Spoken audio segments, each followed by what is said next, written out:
It was a warm spring evening on May 10, 2004, in Ormond Beach, Florida. A quiet neighborhood where children played in yards, neighbors greeted each other, and safety felt almost guaranteed. 16-year-old Autumn Lane McClure, a high school girl with a shy smile and hopes for the future, was last seen that day. She was reportedly with her boyfriend, who later claimed he dropped her off at the Volusia Mall. When Autumn didn't return home that night, her grandmother reported her missing. The calls and concern began. But over the next days, as the police searched, family held on to a shred of hope, partly because Autumn's grandmother said she received phone calls and letters from Autumn, postmarked from Melbourne, Florida, in which Autumn said she was okay and promised she'd return once she turned 18. Still, hope turned to anxiety. Autumn never came home.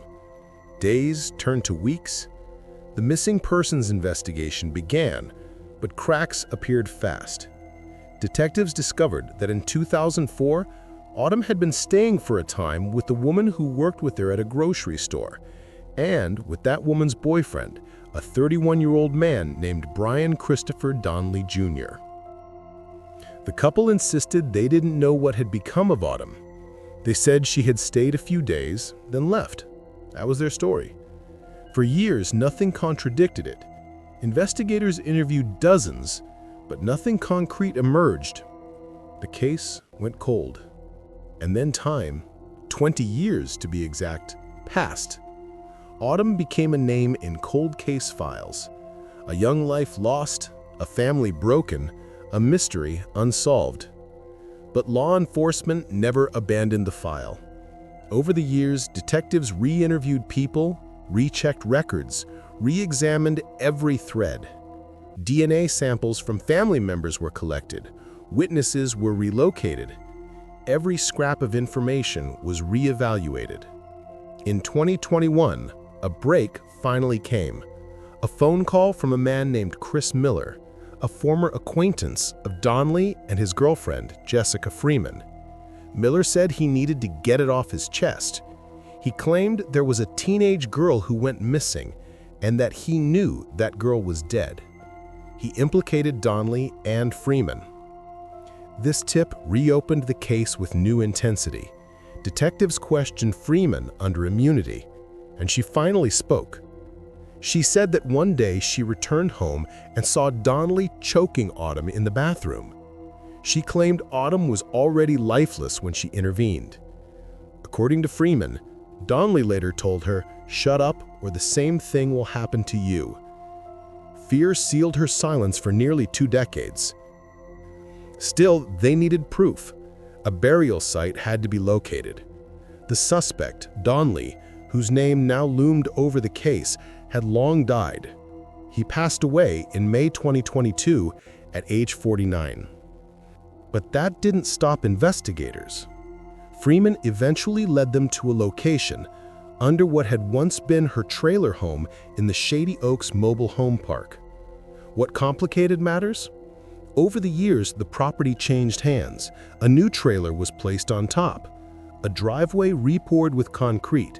Still, detectives persisted. In late February 2024, they began excavation. Deck removed. Concrete cracked open.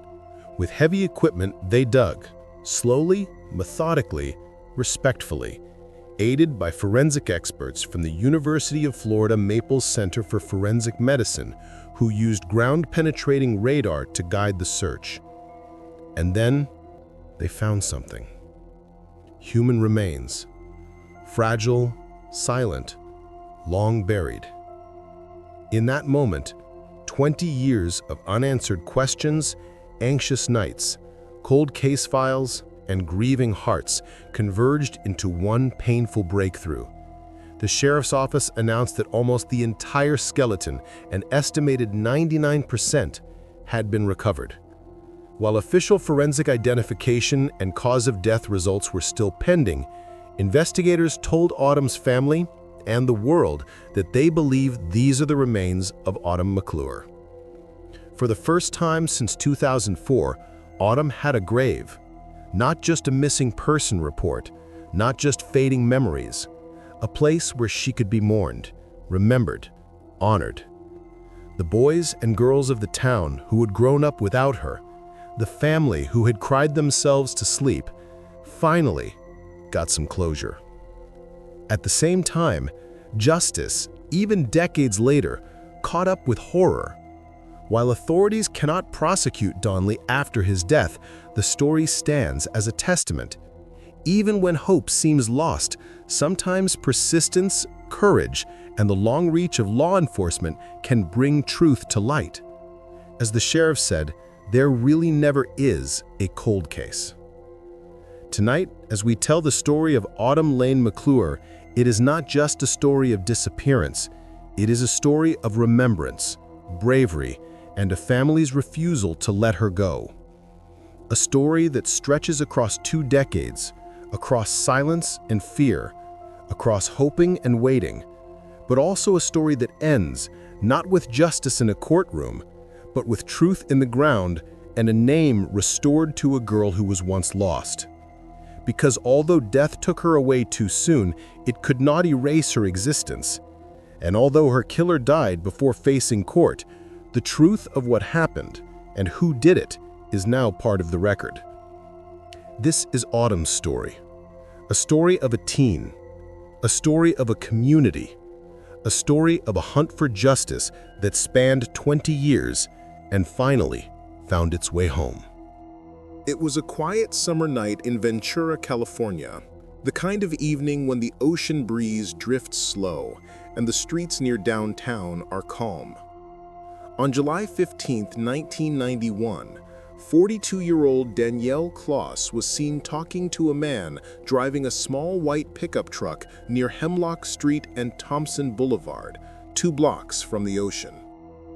Morning came, July 16th, and tragedy was discovered. Her body was found on a hillside near Tioga Drive, partially clothed on a flood control catch basin off the hilltop. An autopsy revealed horrifying details. Danielle had been sexually assaulted, then bludgeoned to death with a rock, multiple blunt force injuries to her head. From the start, investigators combed the area. They searched for the pickup truck, interviewed residents, attempted every lead. They recovered the blood-stained rock, clearly the weapon, and collected fingernail clippings and other biological evidence, all painstakingly logged, stored, preserved. But in 1991, forensic science lacked the power it has today. The DNA samples were tested, yes, but no match emerged. The suspect's identity remained unknown. The case went cold.